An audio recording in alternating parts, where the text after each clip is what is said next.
guys, I hope that you guys are doing amazing wherever you are. Thank you so much for watching, for subscribing, for being on my channel. I really appreciate it. As you guys can tell, I am surrounded by jungle here. I live in the jungle by the ocean, and so there are a lot of birds here, and today this bird is specifically very loud. So I hope it doesn't distract you guys. I hope you'll just think of it as beautiful background noise. In this video, I want to speak to you guys about how INFJs love discussing deep but weird topics. I've said this before in a lot of different videos, but I want to expand on it a little bit in this video. It's weird for us, like we have this kind of tendency, of course, to hate small talk. That's like a given, obviously. I'm not going to waste my time. I have very limited time on this planet. I'm not going to waste it on, oh, the weather is nice. Yeah, I can see the weather is nice. I don't want to talk about it. So I don't want to talk about small talk. I don't want to talk about, weather. I don't want to talk about Donald Trump. I'm sick of talking about him. I don't want to talk about politics or religion. We've done it before. It's all been done before. I'm sick of it, right? But I want to talk about deeper topics, a little bit of weird topics. I want to talk about, do you believe that there are parallel universes? Brilliant. If you could bring that topic up with an INFJ, with me, I would love that.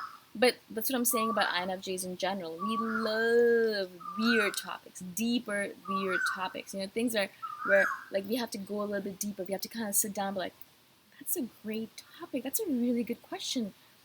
Let me think about it for a few seconds. And then we'll sit down and with that person and we'll be like, no, I think it would be this way. I think it would go that way, blah, blah, blah. And then we go deeper and deeper into it. And we love topics that reveal more and more about that person and how they think, how their brain is wired, because if you're talking about parallel universes and the person's like, of course there are no parallel universes, you're like, okay, then I obviously cannot be friends with you. Because you don't believe in possibilities, you don't have any imagination, right? And so that, for me, that would be like a deal breaker. I'd be like, yeah, I'm sorry, I can't be friends with you anymore. But if you're like, of course there are parallel universes. Come on. Like, this can't be the only universe, and this can't be the only world that we live in. There have to be several versions of us doing different things, and one version, we are frogs, and another version we're human beings, blah, blah, blah. If that's what you said to me, I'm like, oh my God, you're my soulmate. Something like that, yeah?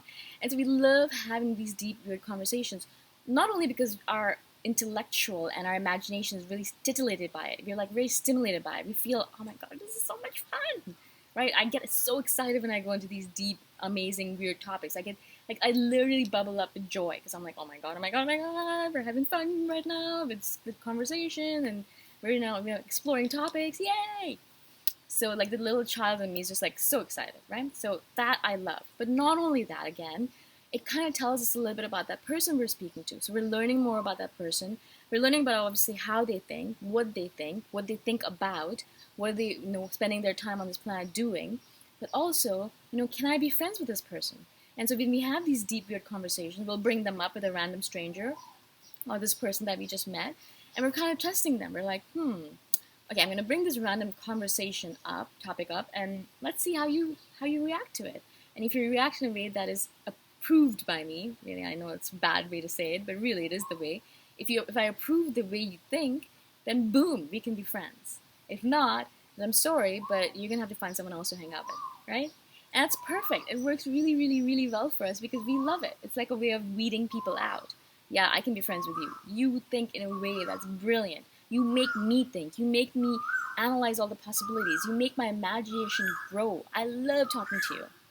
You, on the other hand, you make me feel dead on the inside because you have no imagination and you don't believe in any possibilities and you think this is it. How can you think this is it?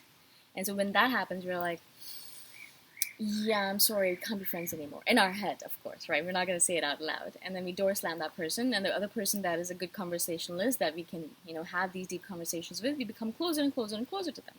So that's a great way for us to weed people out, to bring more people into our lives, or to take people out. This is very important if you're a non-INFJ and you want to date an INFJ, or if you're thinking of dating an INFJ, or if you like an INFJ, right? Make sure that you believe in possibilities. I'm not saying that you have to be this person that believes that, there are fairies walking around us all the time. I believe that, but, you don't have to believe that. I'm not saying that you have to believe in completely everything. But I'm saying that it's very important for an INFJ to have friends who believe in the possibilities Because we're sitting on this planet right now as mere human beings. We have nothing. We know nothing. Our eyes only can see a minimal spectrum. Our brain can only see a minimal spectrum of things. Like we are mere specks in this universe. Right? We have no idea what the reality of things is. How can you say that parallel universes don't exist? Have you seen the entire universe? Do you know everything about this world? No, you don't. So it might exist. You have no idea. I want you guys to believe in the possibility that it might exist because you don't know. And that's what INFJs appreciate. That imagination, that believing that we don't know anything. And because we don't know anything, there could be this entire universe out there that we have nothing, no clue about. We could be just in a hologram right now. I could just be creating this world right now, and this could be all completely fake. Or we could be in the alien experiment, and someone's experimenting on me right now because they think that I look interesting. It could be the case. We don't know anything. Do you know? I don't know.